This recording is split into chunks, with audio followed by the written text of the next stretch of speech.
د قیامت په ورځ به درې کسان پریشان وي، په ژړا به دوزخونو ته روان وي، عملونه به عبث ډېر به ناتوان وي، شرمنده به د محشر پر میدان وي. د قیامت په ورځ به درې د ژوند لار. زمنګ د نن ورځې د خپرونې موضوع د آخرت ویره. عملونه به عبث ډېر به ناتوان وي، شرمنده به د محشر پر میدان وي. بسم الله الرحمن الرحیم. الحمد لله رب العالمين حمد الشاكرين، الصلاة والسلام على سيد الأنبياء والمرسلين سيدنا ونبينا وشفيعنا ومولانا محمد وعلى آله وأصحابه الطيبين الطاهرين. قدرمن اوریدونکو د ژوند د لارې د خپرونې مینوالو، السلام علیکم ورحمة الله وبرکاته. ستاسو روغتیا او خوشحالي د پاک رب نه غواړم، په دې هیله چې د صحت او عافیت جامې پر تن ولرئ او خوشحالي مو په برخه وي.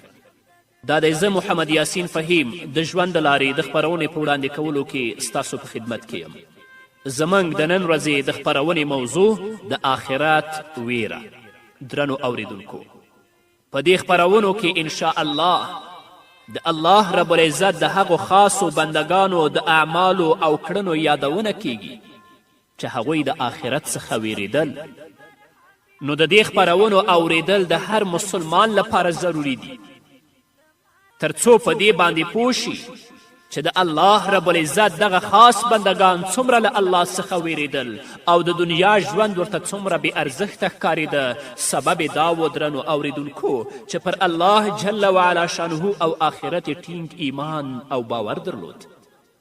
همدغه د ایمان ځواک و چې په ډېر لږ وخت کې په نیمه نړۍ کې اسلام خپور که. خو نن من ګورو چې د دنیا ټول مصیبتونه په اسلامي نړۍ راوریږي او مسلمانان د غلامي او محکومیت ژوند تیروي. دا ځکه چې نن ورځ زموږ ایمانونه کمزوري دي او یوازې په خوله مسلمانان یو او زیات شمیر عملونه زموږ کفارو ته ورته دي. څه چې د قرآن غوښتنه ده، څه چې د محمد رسول الله صلی الله علیه وسلم د ویناوو او د لارښوونو غوښتنه ده، موږ په هغې باندې عمل نه کوو. قرآن کریم لولو، قرآن کریم تلاوت کوو، خو عمل پرې نه کوو. صحابه و کرامو رضی الله عنهم به په کفارو شرطونه ایښودل، د کفارو نه به جزیې اخیستلې، خو نن کفار په مسلمانانو باندې شرطونه ږدي. ځکه چې موږ د الله رب العزت ویره له خپلو زړونو څخه ایستلې ده او موږ ته د یهودو او نصاراو عملونه ښه ښکاریږي. د صحابه و کرامو او د محمد رسول الله صلی الله علیه وسلم نقش قدم مو پریښی، بلکې د اسلامیت او د انسانیت د دښمنانو په نقش قدم باندې روان یاست. نو ځکه کفار په موږ شرطونه ږدي. صحابه و کرامو ته به چې حکومت وسپارل شو، هغوی به د خلکو خدمت کوه او حتی خپله تنخوا به هم په فقیرانو او مسکینانو باندې ویشله. نن تاسې وګورئ چې لږ غوندې اختیار هم موږ ته راکړی شي، هغه ټول په خپله ګټه استعمالوو. خدمت نشته، د خلکو حقوق خورو، د ځان لپاره قصرونه او بلډنګونه ورباندې جوړوو او د یوې ذرې په اندازه هم د آخرت فکر نه کوو. داسې فکر کوو چې موږ هیڅکله هم نه مرو او تل به ژوندي یو او یا هم به په آخرت او قیامت باندې هیڅ ایمان نه لرو. داسې کړنې ترسره کوو. نن ګورو چې زموږ ډېر لوی لوی علما چې هغوی په خپله ژبه باندې هم ځان ته لوی لوی علما وایي، د دنیا او د پیسو په خاطر د یهودو او نصاراو په غلامي بوخت دي او د هغو د غلامي کړۍ په خپلو غوږونو کې اچولي. په داسې حال کې به اسلامي امت ولې په ذلت کې نه وي چې مشران داسې وي، علما داسې وي، نو د عوامو نه به څه ګیله وي.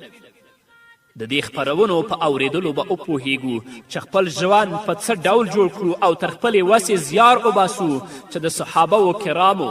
رضی الله عنهم په شان خپل ژوند جوړ کړو، تر څو پورې چې د مسلمانانو تللی عزم او برم بیرته په لاس راشي. دا په هغه صورت کې چې د آخرت ویره زموږ او ستاسو په زړونو کې پرته وي. خپل ژوند الله رب العزت د کلام په رڼا کې او د محمد رسول الله صلی الله علیه وسلم د احادیثو په رڼا کې تیر کړو نو الله به مو د دې ذلت نه بچ کړي او بیرته به مسلمانانو ته عزت ورکړي تر څو چې مسلمان د الله د کلام نه د رسول الله د احادیثو نه مخ اړوي همداسې به په ذلت کې ژوند کوي. تاسو وګورئ چې الله رب العزت په خپل کلام کې د آخرت احوال څنګه بیانوي. اسلام پر آخرت عقیده په ډیره منظمه توګه او په ډیر تاکید سره وړاندې کړي. د اسلام له نظره هغه څوک مسلمان نه دی چې په آخرت باور نه لري. د قرآن کریم یوه پاڼه به هم داسې پیدا نشي چې په ښکاره ډول او یا هم د اشارې په بڼه د آخرت یادونه پکې نه وي شوي. محمد رسول الله صلی الله علیه وسلم هم په خپلو ښوونو کې د آخرت پر عقیدې له بریده زیات زور اچولی دی. تاسو د قرآن کریم لومبنی صورت سورې فاتحه ولولئ. الله څه وایي؟ الحمدلله رب العالمین. ټوله ثنا او ستاینه یوازې هغه الله ته ده چې د ټولو مخلوقاتو پالونکی دی. الرحمن الرحیم، ډیر مهربان زیات رحم لرونکی دی. مالک یوم الدین، د جزا د ورځې مالک دی. تاسو ګورئ الله رب العزت په خپل کلام کې د قرآن په سر کې په سورت فاتحه کې د آخرت د ورځې یادونه کړې، مالک یوم الدین. همدارنګه په قرآن کریم کې دویم سورت د بقرې سورت دی. الله څه وایي؟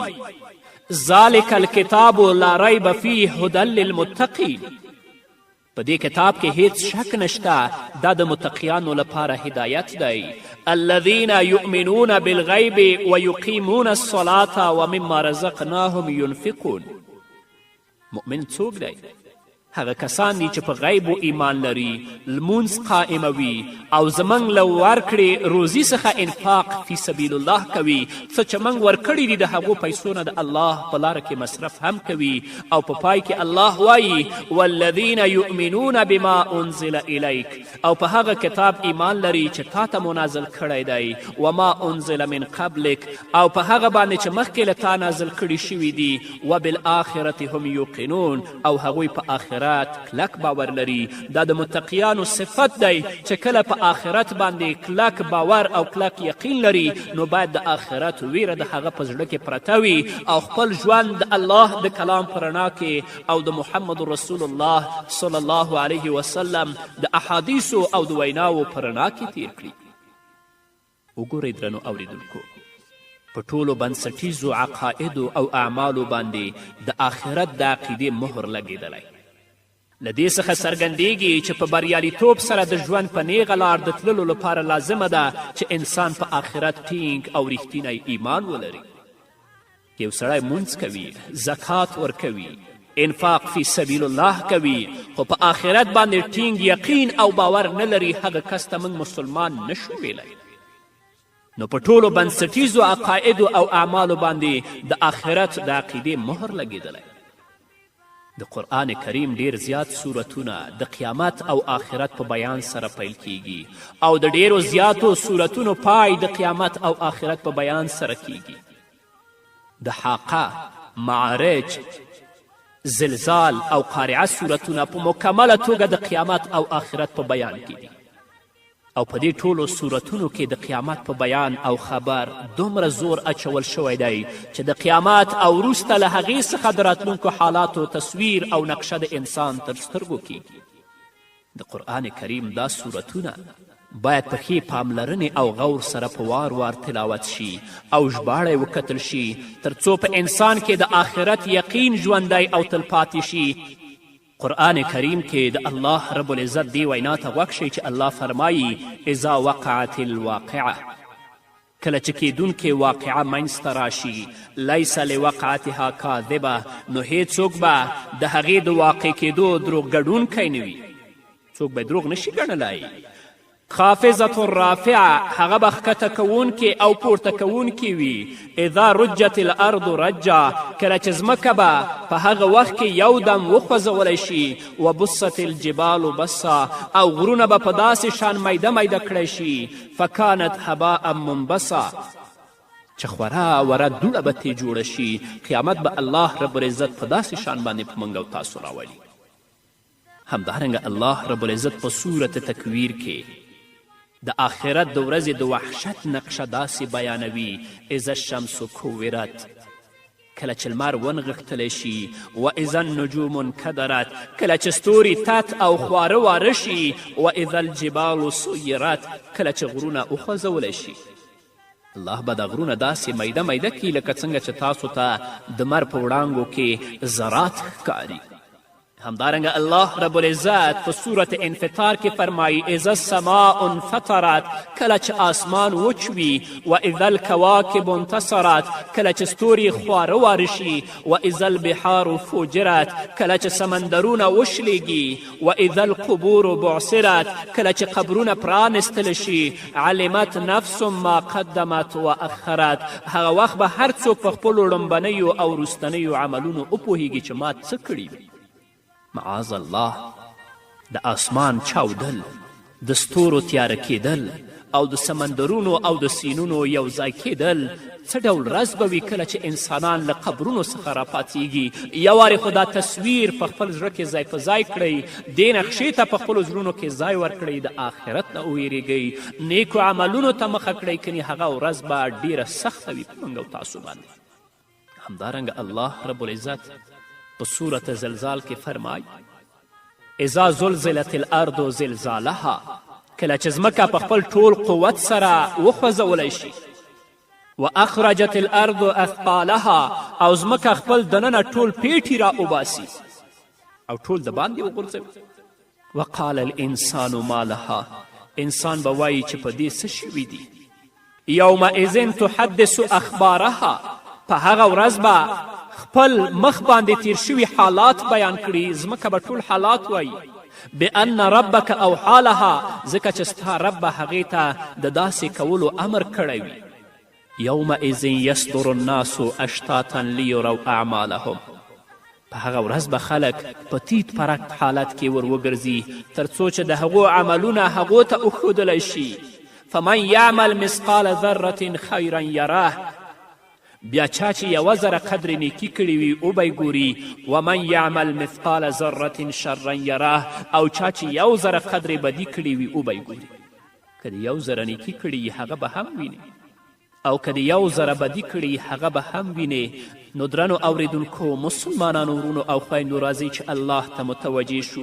د الله په حکمونو او د الله په اوامرو باندې عمل وکړو تر څو چې الله رب العزت د هغې سختې ورځې د وحشت او د حیبت نه موږ او تاسې وژغوري او په امان کې مو خپل حضور ته ودروي همدارنګه الله فرمای القارعة ما القارعه هغه ستره پیښه څه ده هغه ستره پیښه وما ادراک ما القارعه ته څه پوهیږې چې هغه ستره پیښه څه ده یوم یکون الناس کالفراش المبثوث هغه ورځ چې کله خلک د خورو ورو پتنګانو غوندې شي وتكون الجبال كالعهن المنفوش او غرونه د رنګینو ډانډس شوو وړیو غوندې شي چې ذرې پورته کیږي واقعا درنو اوریدونکو سخته ورځ ډیره د وحشت ورځ ده راځئ د آخرت ویرې ته د الله رب العزت د خاصو بندگانو په شان خپلو زړونو کې ځای ورکړئ تر څو رب العزت هغه سخته ورځ په موږ او تاسو باندې آسانه کړي او د هغې ورځې د وحشت او د حیبت نه موږ او تاسو وژغوري په همدې هیله درنو اوریدونکو نور به واورو خو د یوې دمې نه په قیامت کې چې اول قضا پر کېږي دا شهید دی و الله ته حاضریږي نعمتونه به د خدای ورته یادیږي له طرفه د الله به دا سوال کیږي له طرفه د الله به دا سوال کیږي ستا به کوم عمل و ما ته منظوریږي د شهید لخوا به داسې ویل کیږي ټول محشر به هم د ده په حال خبریږي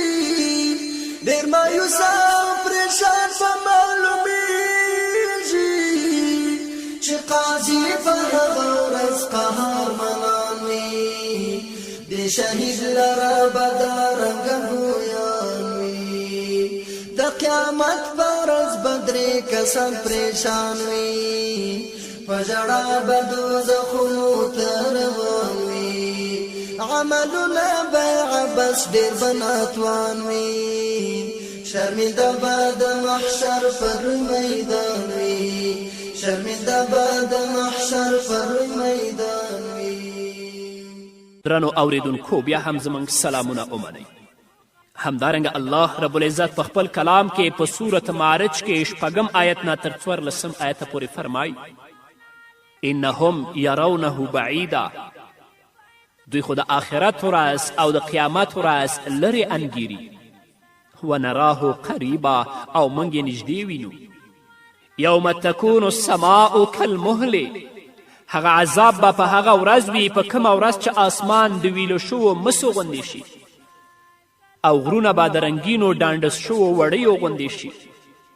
ولا یسألو حمیم حمیما، او هیڅ یو صمیمي دوست له خپل صمیمي دوست نه پوښتنه ونه کړي.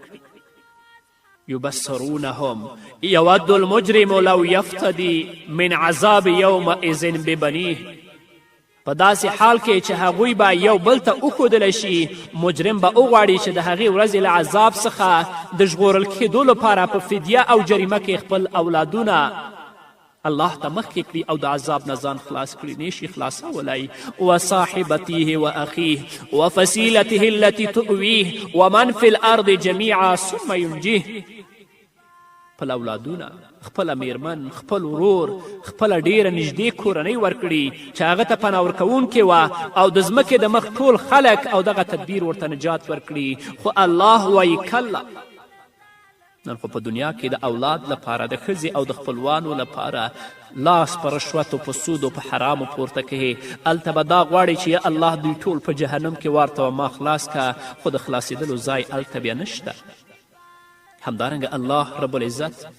په سورت عبس کې 34 آیت نه 38 آیته پورې فرمایي یوم یفر المرء من اخیه، هغه ورځ چې بنی آدم تښتي له خپل ورور نه و امه و ابیه او خپل مور او خپل پلار نه و صاحبته و بنیه او خپل میرمنې او خپلو اولادونو څخه لکل امرئ منهم یومئذ شأن یغنیه، له هغو څخه به هر یوه په دې ورځ داسې حالت راشي چې د هغه به له ځان پرته بل هیڅ چاته پام نه وي. وجوه یومئذ مسفره، ځینې مخونه به په دې ورځ رانه ځلیږي، رڼا به لري. همدارنګه الله په صورت یاسین کې 51 آیت نه تر 52 آیته پورې فرمایي ونفخ فی الصور فاذا هم من الاجداث الی ربهم ینسلون، بیا به یوه شپیلۍ پوکړی شي او په ناڅاپي ډول به دوی د خپل رب حضور ته د وړاندې کېدو لپاره له خپلو قبرونو څخه راووځي. قالوا یا ویلنا من بعثنا من مرقدنا هذا ما وعد الرحمن وصدق المرسلون، په وارخطایي سره به ووایي اوه دا چا موږ له خپلو قبرونو راپاڅولو، دا همغه شی دی چې رحمان خدای د هغه وعده کړې وه او د پیغمبرانو خبره رښتیا وه.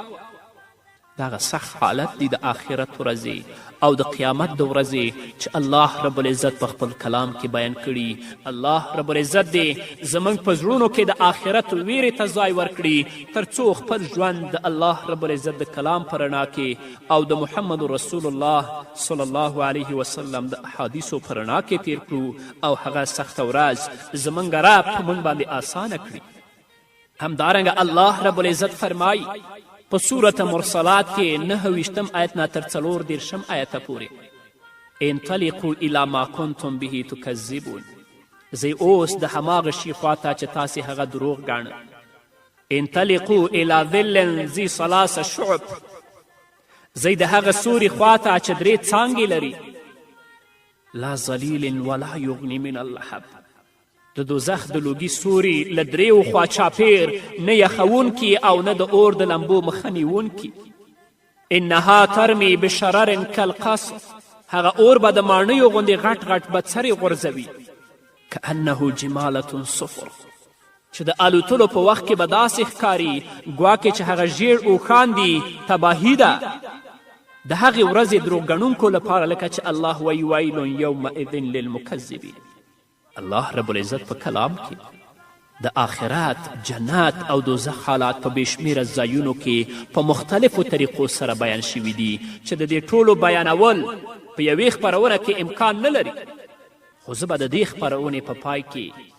د زمرد صورت یو جامع او مؤثر بیان تاسو ته وړاندې کړم او نننۍ خبرې پای ته رسوم. الله رب العزت په صورت زمر کې 88 آیات نه تر 82 آیته پورې فرمایي ونفخ في الصور فصعق من في السماوات ومن في الأرض إلا من شاء الله ثم نفخ فيه أخرى فإذا هم قيام ينظرون. په هغه ورځ به شپېلۍ پوکړی شي او هغه ټول چې په آسمانونو او ځمکه کې دي مړه به راوغورځېږي پرته له هغوی چې الله د هغو ژوند غواړي. بیا به یوه بله شپېلۍ پوکړی شي او په ناڅاپي ډول به ټول راپاڅېږي او ګوري به وأشرقت الأرض بنور ربها ووزع الكتاب وجيء بالنبيين والشهداء وقضي بينهم بالحق وهم لا يظلمون. ځمکه به د خپل رب په نور سره ځلانده شي، د عملنامو کتاب به کیښودلی شي، پیغمبران او ټول شاهدان به را حاضر کړی شي، د خلکو په منځ کې به له حق سره سمه فیصله وکړی شي او پر هغو به هیڅ ظلم نه وي. ووفیت کل نفس ما عملت وهو اعلم بما یفعلون. الله فرمایي هر چاته به هر څه عمل چې کړی وي د هغه پوره او بشپړه بدله ورکړی شي. خلک چې هر څه کوي الله پرې ښه پوهیږي. وسيق الذين كفروا إلى جهنم زمرا حتى إذا جاءوها فتحت أبوابها وقال لهم خزنتها ألم يأتكم رسول منكم يتلون عليكم آيات ربكم وينذرونكم لقاء يومكم هذا قالوا بلى ولكن حقت كلمة العذاب على الكافرين. له دغې فیصلې وروسته هغه کسان چې کافر شوي وو ډله ډله به د دوزخ خواته وشړل شي تر دې پورې چې کله هغوی هلته ورسیږي نو د هغه دروازې به پرانستل شي او په دروازه کې چې کوم کارکوونکي دي هغوی ته به ووایي چې آیا تاسې ته ستاسې له خپلو خلکو نه داسې رسولان نه و راغلي چې هغوی تاسې ته ستاسې د رب آیتونه اورولي وای او تاسې له دې خبرې نه ویرولي یاست چې یو وخت به تاسې دغه ورځ هم وینئ. هغوی به ځواب ورکړي هو راغلي و خو د عذاب فیصله پر کافرانو تطبیق شوه. د الله رب العزت له طرفه به ورته ویلی شي قیل ادخلوا ابواب جهنم خالدین فیها فبئس مثوى المتکبرین. د الله رب العزت له طرفه به ورته ویل شي ننوځئ د دوزخ په دروازو کې دلته اوس تاسې همیشنۍ استوګنه ده. ډیر بد استوګن ځای دی دا د متکبرینو او د کبر کوونکو لپاره. ګورئ درنو اوریدونکو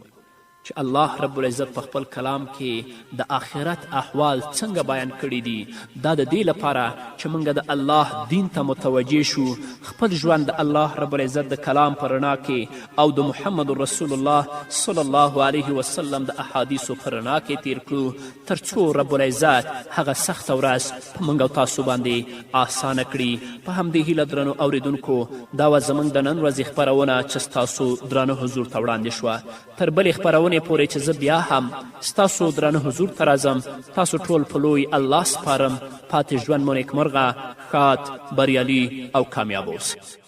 خدای به وایي چې درواغ دې وویله ته شهید شوې زما لپاره وایه کله جهادونه دې نامه لره کوله چې به خلکو په شجاع درته ویله چې به خلکو په شجاع درته ویله تا د خلکو دا خبره خوښوله هغه تا ته په دنیا وویل سوله اوس نو د دوزخ دې وګټې پخپله اوس نو د دوزخ دې وګټې پخپله اوس نو د دوزخ دې وګټې پخپله زما رضا چې دې دنیا کې نه غوښتله خواهشات د دنیا طلبوله خواهشات د دنیا طلبوله بیا به پر مخې طرف ته د نیران وي فرشتې به کشوي خوار به حیران وي فرشتې به کشوي خوار به حیران وي د قیامت په ورځ بدرې کسان پریشان وي په ژړا به دوزخونو ته روان وي عملونه به عبس ډېر به ناتوان وي شرمنده به د محشر پر میدان وي شرمنده به د محشر پر میدان وي بیا حاضر بشي عالم ولوی الله ته ورته وایي خدای تا څه کړي وما ته ما درکړي نعمتونه وتا ته عالم وایي زما تعلیم ستا رضا ته عالم وایي زما تعلیم ستا رضا ته بیا مې رسوي وخلقو د دنیا ته وکارونه د دنیا را څخه پاته خدای به وایي دا دې کړي دي ریا ته تا درواغ وویل ځه د دوزخ خواته کړي رسوا به یې دا ټوله حشرګاه ته کړي رسوا به یې دا ټوله حشرګاه ته تا درواغ وویل ځه د دوزخ خواته دی به هم پر مخکې ډېر به پښیمان وي و دوزخ ته به روان وي بې ارمان وي دی به هم پر مخکې ډېر به پښیمان وي و دوزخ ته به روان وي بې ارمان وي د قیامت په ورځ به درې کسان پریشان وي په ژړا به دوزخونو ته روان وي عملونه به عبس ډېر به ناتوان وي شرمنده به د محشر پر میدان وي بیا به وسیله سخي سره حساب ورته وایي به قادر غني وهاب ما درکړي و مالونه بې حسابه تا و مال راڅه کړي دا ثوابه تا و مال راڅه کړي دا ثوابه د سخي له خوا به داسې وي جوابه ما دې کړي مصرفونه په هر بابه ستا لپاره مې مالونه کړه تهابه خدای به وایي درواغجنه او کذابه خدای به وایي درواغجنه او کذابه خلاص به نشي د دوزخ له سخت عذابه خلاص به نشي د دوزخ له سخت عذابه پر سخی باندې حسرت دغه دوران وي چې پر مخې سخته ورځ کې د میزان وي پر سخی باندې حسرت دغه دوران وي چې پر مخې سخته ورځ کې د میزان وي د قیامت په ورځ به درې کسان پریشان وي په ژړا به دوزخونو ته روان وي عملونه به عبس ډېر به ناتوان وي شرمنده به د محشر پر میدان وي ورونو کړئ به هر عمل د خدای لپاره کنه صحیح به په عمل خپل ګرفتاره په محشر به یا سالم تا شرمساره کروان واستل الله پر ناره کروان واستل الله پر لاره دوزخونه به موي په انتظار کنیتونه مو وداسې لا پکاره په هغه ورځ چې تاسې ویرم تهاره دوزخ غواړي ډکېدل له کردګاره دوزخ غواړي ډکېدل له کردګاره زوی بیزار وي خپل له مور او له پلاره